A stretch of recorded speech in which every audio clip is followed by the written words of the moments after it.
मिली पूरे विश्व को, पर बाद में मिली, कई बार भारत से ही मिली बाद में उनको। भारत को बहुत जल्दी मिल गई। दिक्कत बस ये है कि जो ऊंची बात होती है, पहली बात वो आसानी से समझ में नहीं आती, दूसरी बात जब समझ में आती है तो बहुत जोर का झटका दे देती है। और वो ऊंची चीज आपके पास आ गई है और जल्दी आ गई है और आसानी से आ गई है, तो ज्यादातर लोग फिर क्या करेंगे, उस ऊंची चीज से वो क्या करेंगे, घबरा जाते हैं, वो घबरा जाते हैं। तो भारत में ही जो उच्चतम ग्रंथ हैं उनके विरुद्ध साजिशें भी रची गई। जहां वो उच्चतम ग्रंथ है ही नहीं, वहां साजिश की भी जरूरत नहीं है। आप सोचिए ना कि वेदांत भारत में है, पर दुनिया भर की उल्टी पुल्टी प्रथाएं भी भारत में, ये दोनों एक साथ कैसे हो गया? वेदांत भारत में है और सती प्रथा भी भारत में रही, ये कैसे हो पाया? वेदांत भी और जाति प्रथा भी है, ये हो कैसे पाया? एक कहां वेदांत कहां जाति प्रथा, ये साथ साथ कैसे चल गए? ये पूछिए तो अपने आप से। गीता कह रही है कि तुम मर भी गए युद्ध में तो फर्क क्या पड़ता है, और दूसरे भी मर गए तो फर्क क्या पड़ता है, न हन्यते हन्य माने शरीरे। और भारत युद्धों में एक के बाद एक हारता रहा, 1000 साल तक गुलाम बना रहा, ये हो कैसे गया? और भारत की सेनाएं ऐसी ऐसी सेनाओं से हारी जो बहुत छोटी थी, बहुत छोटी छोटी सेनाओं से भी भारतीय सेनाएं हारती गई, ये हो कैसे गया? गीता के रहते हुए भारतीय सेनाएं कैसे हारती गई? जिस वेदांत में मूल सबक बोध का और जिज्ञासा का है, वो देश पाखंडी कैसे हो गया, अंधविश्वासी कैसे हो गया? लोग पूछते हैं, मैंने भी इसमें बहुत विचार किया, और जो बात मुझे समझ में आई है वो ये हो गई है कि भारत नीचे से नीचे गिरा ही ऊंचे से ऊंचे के विरोध में है। ऊंची बात ने हमको इतना डरा दिया कि उसके विरोध में हमने 100 तरह की नीची बातें पैदा कर ली। महाभारत घर आएगी तो महाभारत की भीष्म पर्व में बैठी हुई है भगवत गीता, गीता घर आ गई, और गीता घर आ गई तो अब तुम कैसे अपने घर में मोह कर लोगे? और घर तो हमारे चलते ही मोह पर है। मोह और ममता और भय और ईर्ष्या ये ना हो तो हमारे घरों की बुनियादें हिल जाएंगी। इतने हमारे खोखले तो घर हैं हमारे। अब या तो तुम अपने खोखले घर को बचा लो या इस घर में गीता ले आ लो। लोगों ने तय किया घर ज्यादा ठीक है, गीता अलग रखो। अब गीता को अलग रखने के लिए कोई कारण तो बताना पड़ेगा। तो बोले देखो महाभारत में लड़ाई है ना, तो अगर महाभारत घर लेके आओगे तो भाई भाई में लड़ाई हो जाएगी घर में। ये कुछ भी नहीं है, ये गीता के विरुद्ध हमारा ही षड्यंत्र है।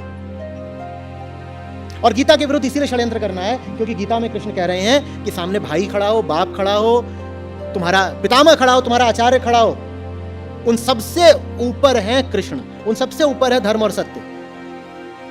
उठाओ अर्जुन गांडीव और मारो, फर्क नहीं पड़ता सामने कौन खड़ा है।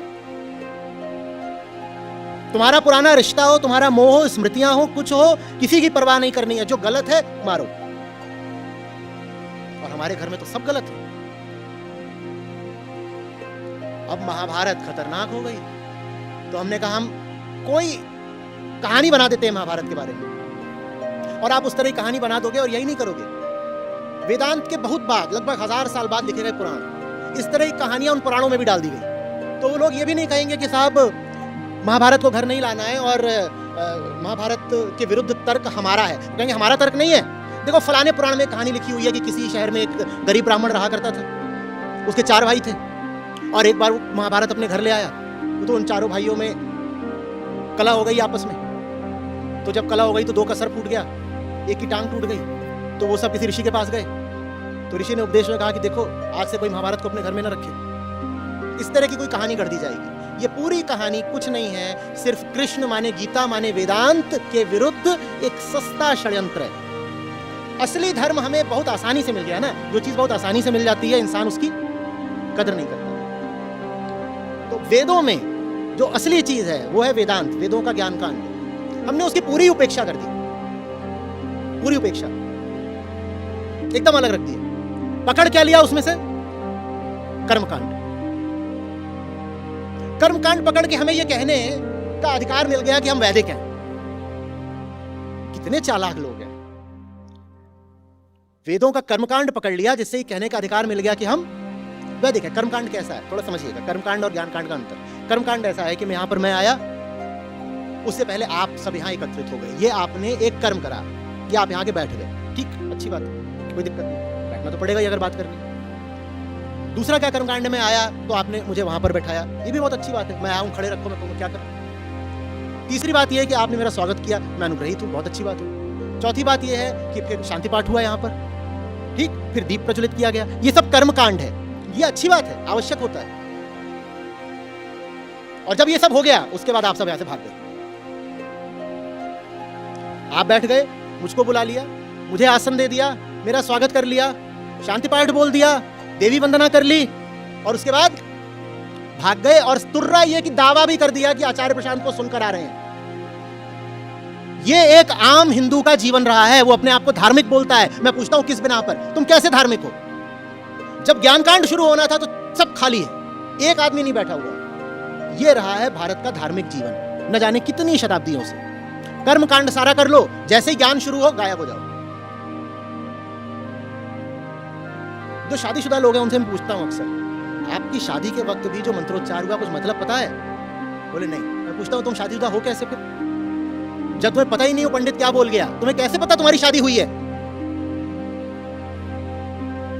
दो चार तो नाराज हो गए, बोले क्या बात कर रहे हैं आप, ये बच्चे।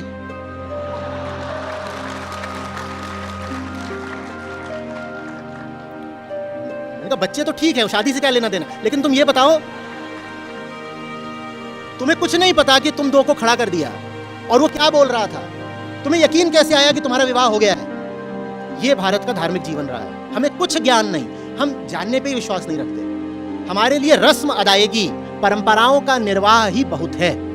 रस्म अदायगी कर दो, यहां बुला लो, ये सब कर लो। एक बार मेरे साथ भी ऐसा हुआ था, एक जगह बुलाया गया, उन्होंने बड़ा लंबा चौड़ा आयोजन करा, बहुत, वहां पर 1 घंटे बताया गया, 1 घंटे का होगा और आप बैठिए और ऐसे हैं, यहाँ पे 500,000 लोग हैं। मैं पहुंच गया, उन्होंने पहले 20 मिनट तक फलानी वंदना करी, फिर ये किया।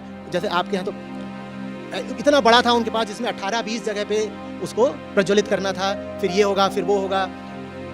यूनिवर्सिटी के वाइस चांसलर आए, फिर ये आए, फिर ये आए, फिर ये आए, ऊपर से लेकर नीचे तक, HOD तक, पूरा सब कुछ हो गया। उसमें लगे 20-25 मिनट। मैंने बोलना शुरू किया, मैंने 10 ही मिनट बोला था, पीछे से कोई आकर के मुझे यहाँ पे एक चिट रख के चला गया, सब रख जाओ, मैं देखता ही नहीं हूँ जब मैं बोलने में तल्लीन हूँ। तो वहां से निकल के आके मेरे कान में फुसफुसा रहे हैं, बोले समय हो गया। मैंने कहा अभी तो शुरू ही नहीं हुआ। बोले नहीं, अभी अब 20 मिनट की क्लोजिंग सेरेमनी होगी।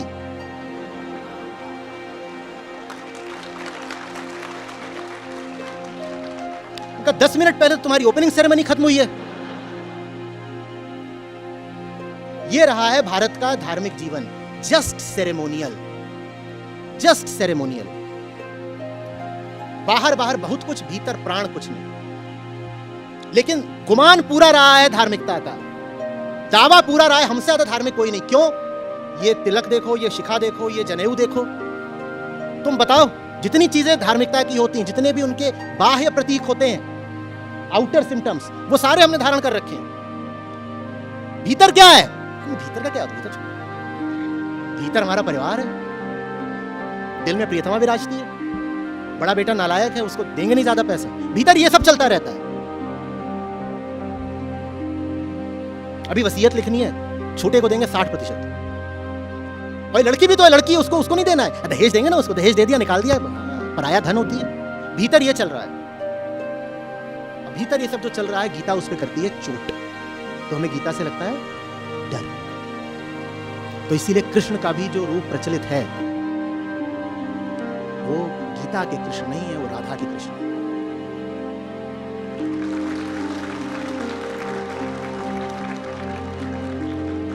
गीता हमारे लिए डरावनी है और कान्हा का मक्खन हमारे लिए लुभावना है। और मैं सही बता रहा हूं, ये जो मक्खन वाले लोग हैं, इनके सामने आप गीता रख दीजिए, सर पे पांव रख के भागते हैं। इनको बस यही चाहिए कि नाच लें कृष्ण के नाम पर, नाचने को मिल जाए। अर्जुन को नचा रहे थे वो, या बोल रहे थे कि उठा और मार, या बोल रहे थे कि तू ही बीच में जाओ, दुर्योधन को बुला और नाचना शुरू कर दे।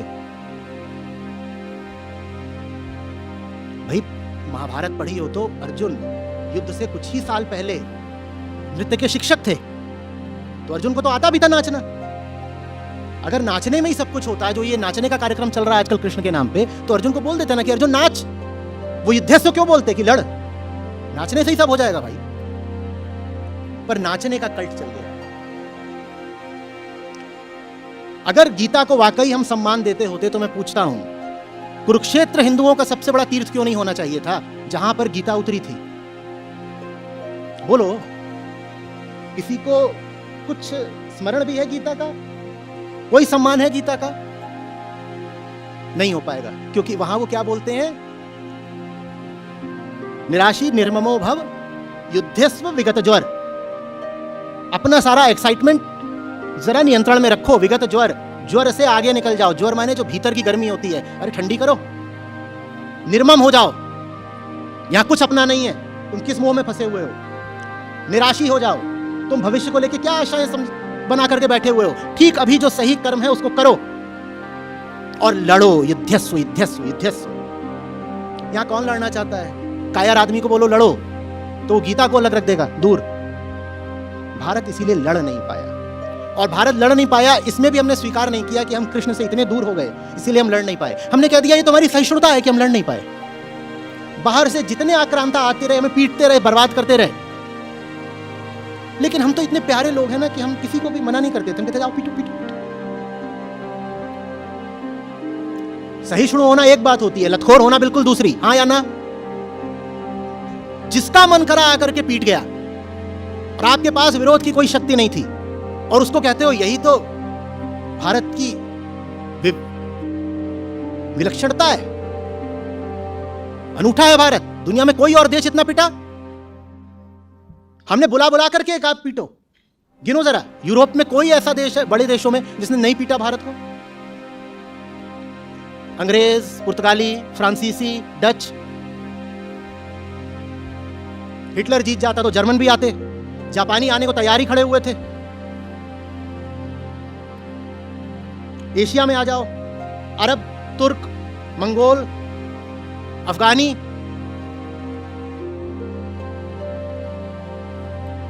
कोई था? वजह यही, महाभारत नहीं होनी चाहिए ना घर में। महाभारत अगर घर में नहीं होगी तो फिर जिंदगी गुलामों से ही बीतेगी। जो लोग अपने सर्वोच्च ग्रंथ का भी सम्मान नहीं कर सकते, उनके लिए क्या आशा? जिन लोगों ने यह मान्यता बना रखी हो, दुनिया में कोई ऐसे लोग हैं जिन्होंने कह रखा हो कि अपना ग्रंथ घर में रखना अशुभ होता है? कितनी खतरनाक बात है, विचार करिए। यह करा है सनातनियों ने, और यही काम गीता के साथ करा है, यही काम उपनिषदों के साथ करा है, जो हमारे ऊंचे से ऊंचे ग्रंथों प्रचलित ही नहीं होने पाए। चलती क्या है? कोई अपने आप को हिंदू बोलता है तो क्या चलता है? किस्से कहानियां, वही पौराणिक कथाएं, बस एक के बाद एक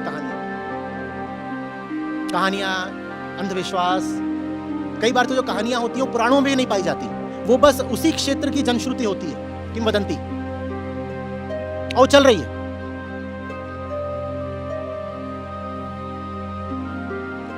मैं पूछता हूं, ऋभु का नाम कितनों को पता है? अष्टावक्र कितनों ने पढ़ा? नहीं पढ़ा। और कुछ मायनों में अष्टावक्र की गीता कृष्ण की गीता के समतुल्य ही नहीं है, ज्यादा शुद्ध है। और आप हिंदुस्तान का दुर्भाग्य देखिए,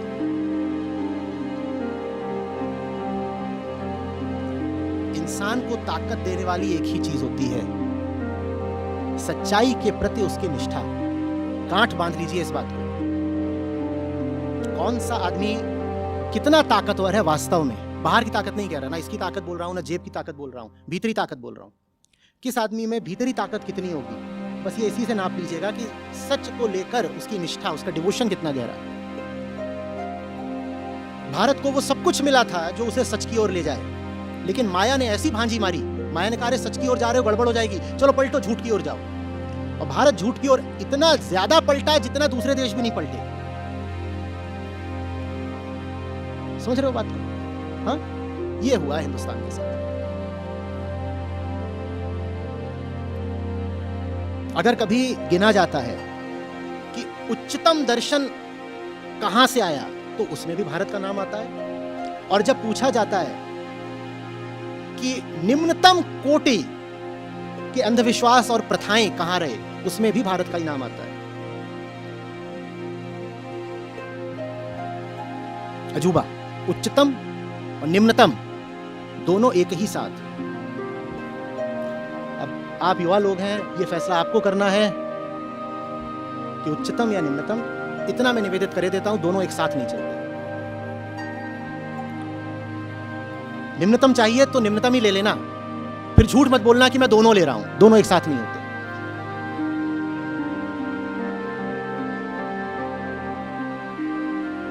समझ में आ रही है बात?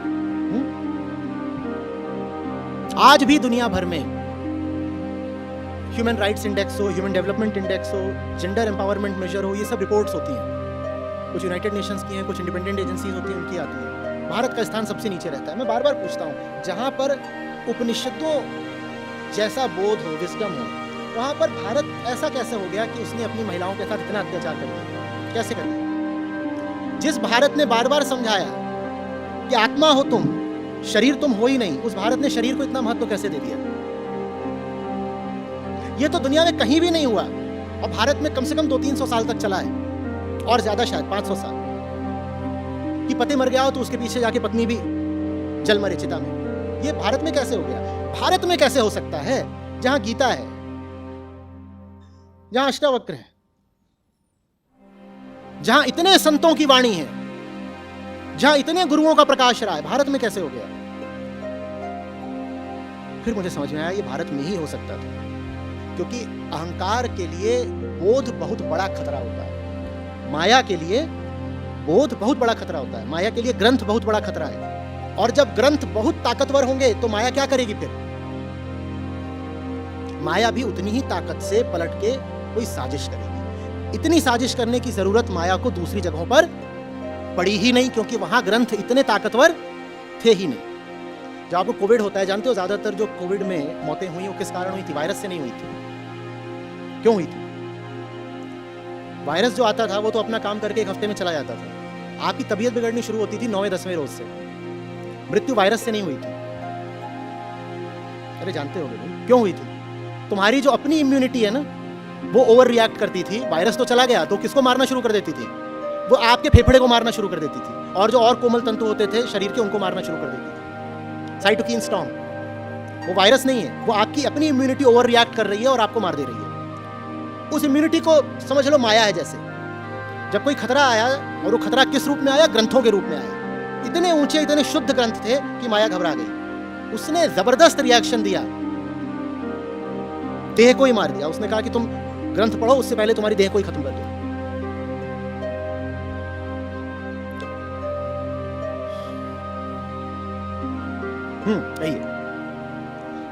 प्रणाम आचार्य।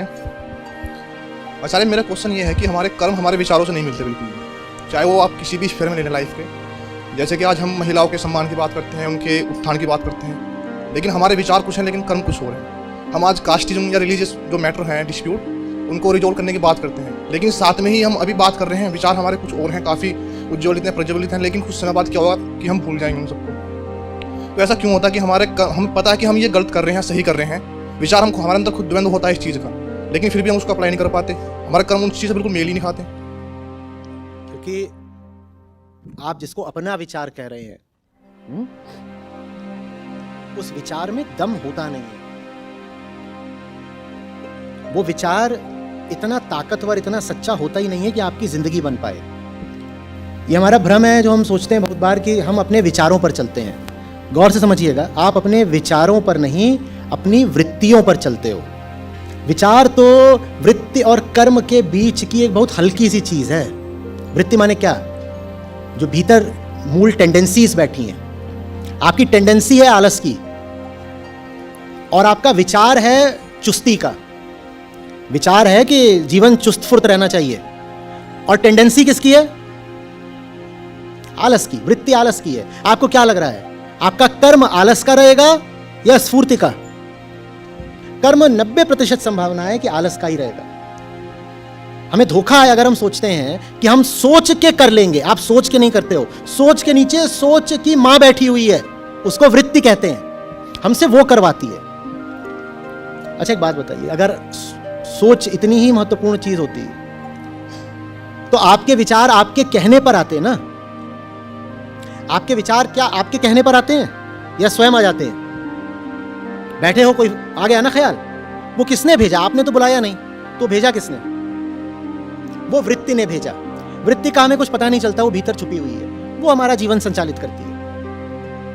और जब वृत्ति के विरुद्ध आप कोई विचार कर लेते हो तो उसमें कोई दम होता नहीं, वो आपकी जिंदगी नहीं बन पाएगा फिर। तो जीवन अगर बदलना हो तो फिर कैसे बदलता है? वो बदलता है जब आप अपनी टेंडेंसीज को नोट करना शुरू करते हो। मेरी टेंडेंसी क्या है? मेरी टेंडेंसी आलस की है, मेरी टेंडेंसी सो जाने की है, मेरी टेंडेंसी झूठ बोल देने या डर जाने की है। जब मैं पकड़ा जाता हूं तो मेरी टेंडेंसी ये नहीं है कि सीधे स्वीकार करूं कि मैंने गलती करी है। जब मैं पकड़ा जाता हूं तो मेरी टेंडेंसी बहाने बनाने की है। जो इस बात को पकड़ लेता है उसकी जिंदगी बदलती है। टेंडेंसी को पकड़ने से राइट एक्शन, सही कर्म का जन्म होता है। विचार से सही कर्म कर पाना मुश्किल बात है, सोच के नहीं कर पाओगे, ऑब्जर्वेशन से होगा। थॉट से नहीं होगा, ऑब्जर्वेशन से होगा। विचार से जिंदगी नहीं बदलती, आत्मज्ञान से बदलती है। उसी आत्मज्ञान के लिए बोल रहा हूं, आत्म अवलोकन माने ऑब्जर्वेशन। जो जानेगा कि मेरा जो इंटरनल सिस्टम है वो कैसे काम करता है, वो पाएगा कि उसका इंटरनल सिस्टम बदलने लग गया है। जिसको नहीं पता कि उसकी भीतरी व्यवस्था कैसे काम करती है, वो अपनी व्यवस्था का गुलाम बना रह जाएगा। विचार आप कुछ भी करते रहो, विचार हम कह रहे हैं बहुत हल्की चीज है, सोचने को कुछ भी सोच लो, बैठ जाओ सोचो। और जो आप सोचते भी हो जानबूझ करके, वो आप थोड़ी देर सोच पाओगे। वृत्ति इतनी ताकतवर होती है कि थोड़ी देर बाद वो आपके विचार भी बदल देगी। आप ही विचार करते हो ना, रात में 11 बजे सुबह 5 बजे उठना है। रात में 11 बजे किसने विचार करा था कि सुबह 5 बजे उठना है? बोलो जल्दी। और सुबह 5 बजे जब अलार्म बजा तो किसको विचार आया? विचार ही आया ना। तो 11 बजे वाला विचार 5 बजे बदल कैसे गया? क्योंकि 11 बजे वाला विचार हल्का था और 5 बजे वाला जो विचार है वो सीधे विचार की अम्मा से आ रहा था, वृत्ति से आ रहा था। उसमें जान होती है, वो जिंदगी बन जाता है। जगने का विचार हल्का और सोने का विचार गहरा। नतीजा, हम सोए, मस्त सोए। आ रही बात समझ में? हाँ, सीधे वृत्ति पर आक्रमण करो। एक बार दो बार देख लो कि हम ऐसे हैं कि 5 बजे अलार्म बजता है और सोते रह जाते हैं। तीसरी बार अपने आप को मौका मत दो। अगल बगल में किसी को बोल दो, दरवाजा भड़बड़ा देना, या दरवाजा खोल के सो, डंडा दे के सो। दरवाजा खोला है, डंडा मेरी तरफ से, नहीं उठूं तो पट से। और मैं कहा करता हूं बहुत जरूरी है, और जान गए हो कि भीतर आलस की वृत्ति है तो सो ही मत। नहीं सोएंगे क्योंकि पता है उठेंगे नहीं। जरूरी है भाई, नहीं सोएंगे, मर थोड़ी जाएंगे एक दिन नहीं सोए तो। समझ रहे हो बात को? स्पिरिचुअलिटी में, अध्यात्म में जो पूरा प्रोसेस है विजडम का, उसमें अपनी टेंडेंसी को पहचानना एक अहम बात होती है। पहचानना कि भीतर क्या है जो अलग अलग तरीकों से काम करता है, पर उसकी टेंडेंसी यही है। उस टेंडेंसी को अलग अलग लोग अलग अलग तरह के नाम देते हैं। कोई बोल देता है the tendency to self preserve, खुद को बचाने की इच्छा। कभी शरीर के रूप में खुद को बचाओ, कभी अपने आइडियाज को, ओपिनियंस को बचाओ, कभी अपनी बात कह दी है ये बचाओ कि गलत ना साबित हो नहीं पाए, कभी अपनी प्रतिष्ठा को बचाओ, कभी अपने संबंधों को, अपने रुपए पैसे को बचाओ।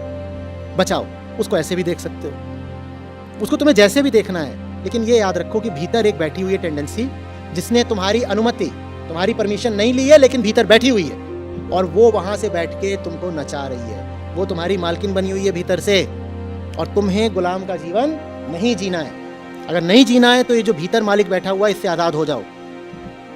आजाद कैसे हो गए अगर उसको जानते ही नहीं? दुश्मन को जाने बिना कोई दुश्मन को मार सकता है? तो पहले उसको जानो, जानो, जानो।